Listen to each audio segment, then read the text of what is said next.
Талас обласындагы 435 үй бүлөгө 25 килограммдан un, май жана башка азык-түлүктөр берилди. Талап боюнча муктаж үй бүлөлөргө гана бөлүштүрүлдү. Мындай жардамды күтпөгөн жергиликтүү эл кайрымдуулук жасаган Ыйман фондуна ыраазычылыктарын билдиришти. Буларга рахмат. Ушундай жигиттер көз ушул элдин камкордугун чечип, ушул элге жардам кылгандарына Алла Тааладан тобо кылабыз. Ушулардын өмүрлөрү узун болсун. Бийлик башчыбызга тынччылык берсин. Ушундайлар ар дайым жакшылыктын үстүндө жүрө бергиле.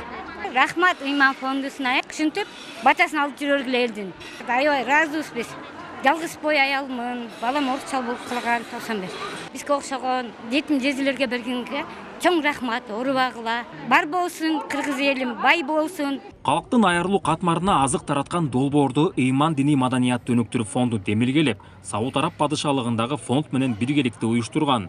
Жалпы өлкө боюнча 8100 үй бүлөгө жардам берүү максатталган.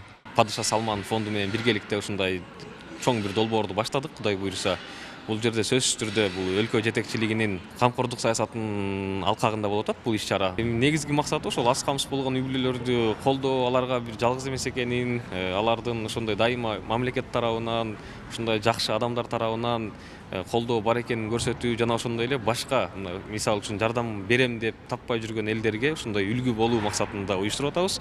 Кудай буйруса жардам берем дегендер, башкаларга дагы биздин керегибиз тийсин дегендер болсо, биздин ар дайым эшигибиз ачык.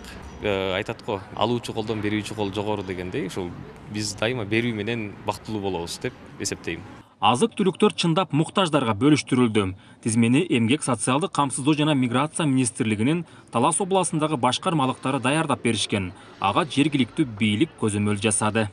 Фонд тарабынан бизге муктаж болгон үй бүлөлөрдүн тизмесин тактап берүүнү суранган. Биз социалдык өнүктүрүү башкармалык тарабынан баягы аз камсыз болгон үйлөрдүн баарын тактап берип, мына бүгүн таратуу иштери жүргүзүлүп атат азыркы учурда. Азыркы учурда ушундай күнүмдүк азык-түлүк эмеге жетпей жүргөн, муктаж болгон үй бүлөлөр жок эмес бар. Аларга бир аз болсо жакшы эле жардам болот деген ойдобуз. Ыйман фондунун бул долбоору өлкөнүн 7 облусунда тең уланат. Белгилей кетсек, фонддун мындай масштабдагы кайрымдуулук иш-чарасы биринчи жолу уюштурулууда. Нурсултан Курманбеков, Кайнар Ормонов, ЛТР, Талас облусу.